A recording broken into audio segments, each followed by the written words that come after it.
Hey everybody, welcome to Shin Entertainment. It's me, Sam or Clifford. We're going to be going a review over chapter one. You might be asking yourself, did you already do this back in October? You will be correct. But going over it now, most of y'all didn't even watch it, and even if you did, it was absolute garbage. So we're doing it again. Today I'm here with Nick. Say hello, Nick. What's up, guys? And we're going to be now for those coming from webtoons, you might be a little confused since the chapter one or the first chapter released on webtoons is not the same as the chapter one that sites.google.com/slash Drag Ball Shin. So the sites website is actually a little bit longer. Drag Ball, we're chapter one as we continue to upload when the pages are released to us. So it was a little bit more ahead compared to people who came from webtoons. So for those who come from webtoons, chapter one in its entirety is from the very first page all the way up into the two boys clash with their key attacks. Gokan with his Kamehameha, and Vegeta with the final flash. Now, just to go over the pages so that everyone's caught up over it. I'm just going to do a brief summary of what happened. It's essentially just Gokan asking Vegeta over whether or not he wants to train with him. Vegeta denied him and opted to train by himself, as the boys usually do. We do see Vegeta get knocked out by his own attack, which is noticeable. His key attacks seem to be a lot stronger than his physical body can Well, handle. and generally speaking, in Dragon Ball, to cut in, Ki is always stronger than the user. It just that's if your attack flies back at you, it's probably gonna either really harm you or kill you because Ki is like latent energy, so it's gonna be stronger than the person who shoots it. Fair enough. So we see Vegeta get knocked out, and we see a flashback to his youth 10 years before when he's at the ripe age of 7, and he's being trained by his grandfather Vegeta. This is the first time we see actually the original cast of characters as Vegeta is the first person to show up, and Vegeta essentially powers up to show Vegeta Super Saiyan. As it's to Vegeta, that's still one of his greatest achievements of obtaining Super Saiyan to be one of the Saiyans of legend. So he shows him and essentially tells Vegeta that you could be like me and you can even be further beyond me.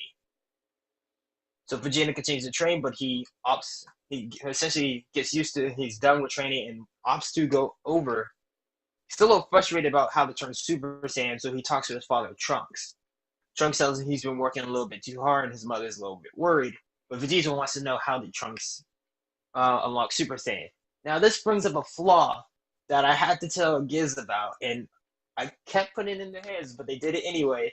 And that's they constantly confuse the Trunks of our story with future Trunks. Do you And want to hey, explain in that? my defense, okay, guys, listen. Future Trunks, in my opinion, in that saga that he was in the beginning of the, I guess it would be the little mini Mecha Frieza saga.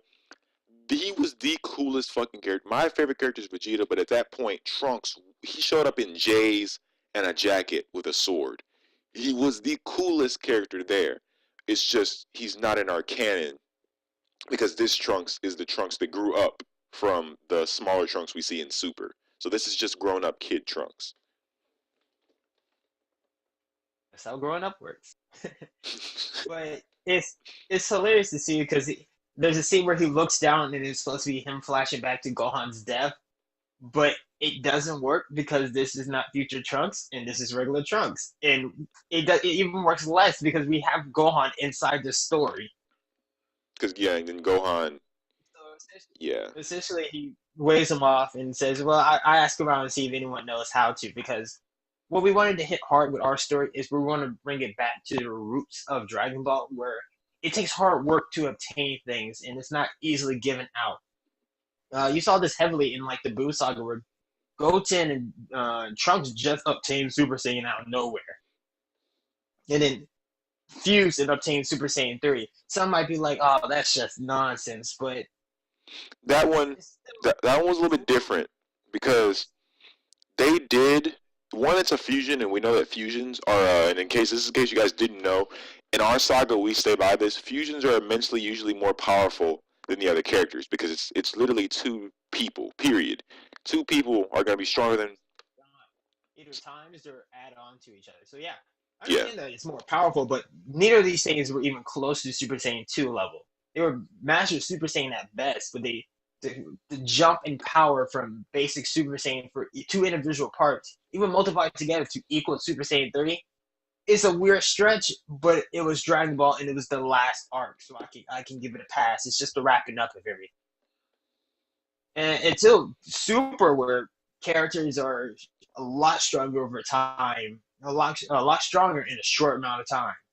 And honestly, I'm just gonna let it pass. But we're trying to for our show, we're bringing it back to the roots where you're gonna see these characters actually earn their transformation. They're gonna be put in fight or flight situation, life and death situations where they have to grow or they're gonna die. And you're gonna see them rise to the occasion. And sometimes they may not. So we get to cut back into the story. We see essentially Trunks say he asks and Vegeta leaves.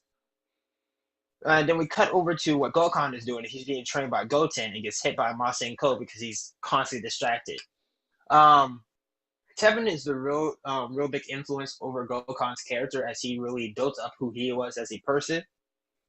As he described him, Gokhan is more of he's similar to his grandfather, where he's lackadaisy and he gets off guard a lot, where he gets a little too comfortable within the fight in his guard and gets taken off guard. So he gets hit by Masenko, and right before they continue training again, Vegeta lands.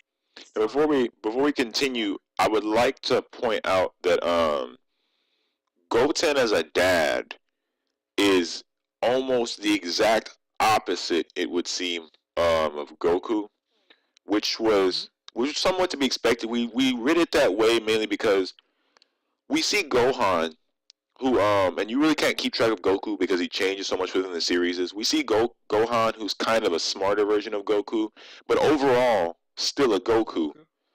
But then we see Goten, this Goten that we've made, that is a lot more serious, likes to get down to business. He's just not what he was, and he's definitely not a clone, which is what we like about him.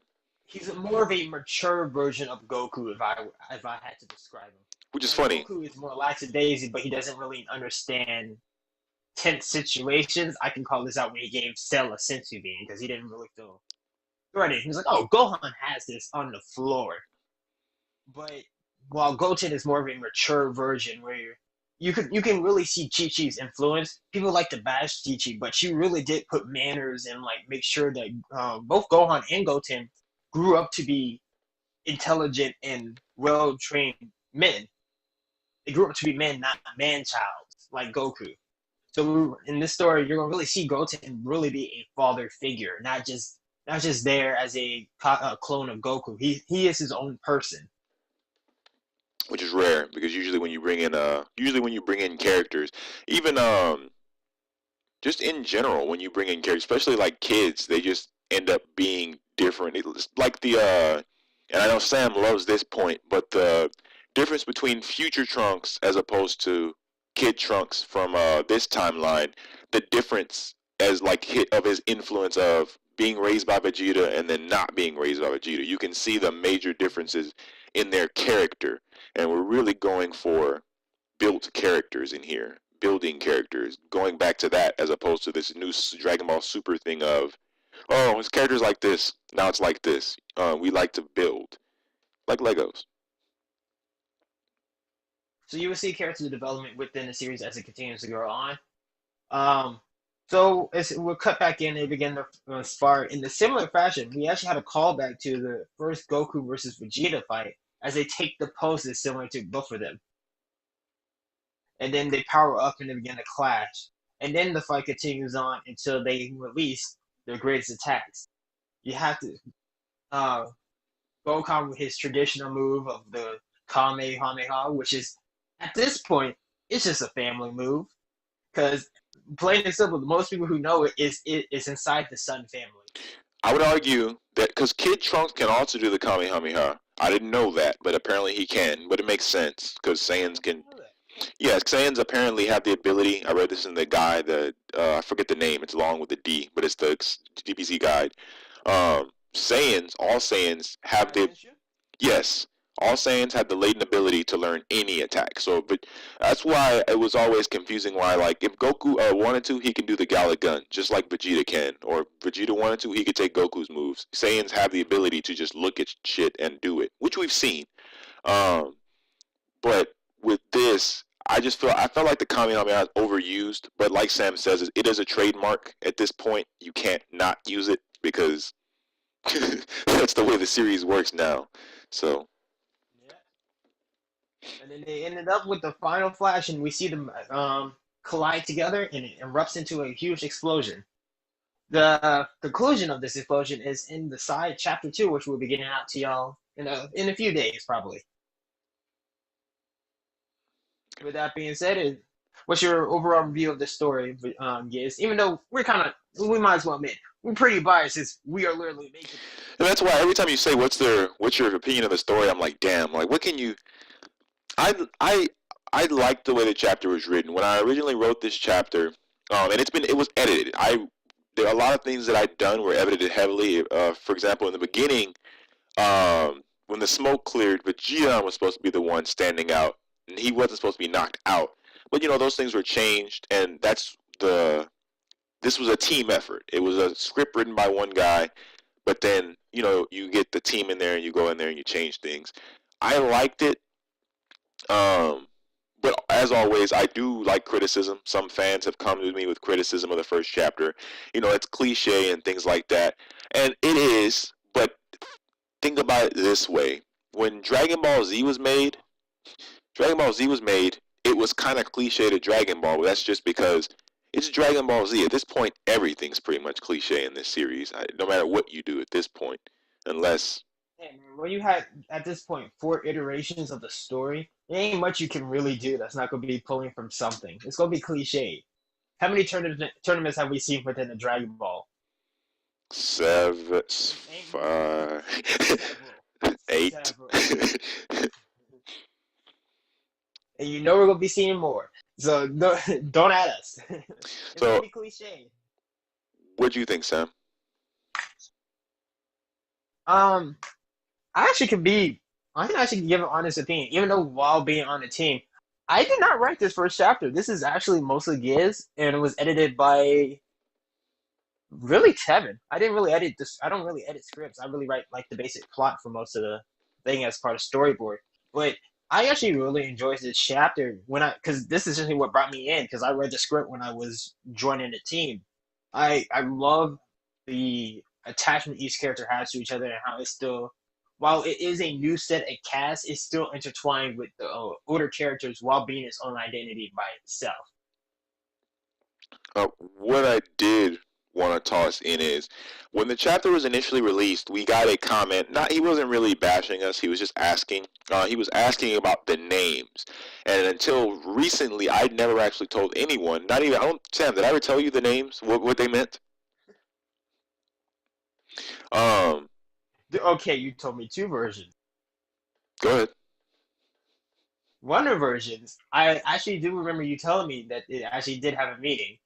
And then the other time you say, yeah, no, there is no meaning, but just shut up. Well, Those are the two times you told me about the meanings of the name. Because I yeah, actually multiple. because it was weird. Okay, so Vegeta's name is obviously a very heavily pulled from Vegeta. You basically add an N. This was done because at the time of Vegeta's birth, Vegeta did that thing. He the same thing we did with Bulma and Super, but he was like he has to have a name worthy of a Saiyan. So Trunks was kind of like, you know what, fuck you. I'm gonna stick an N on it. There you go. Shush.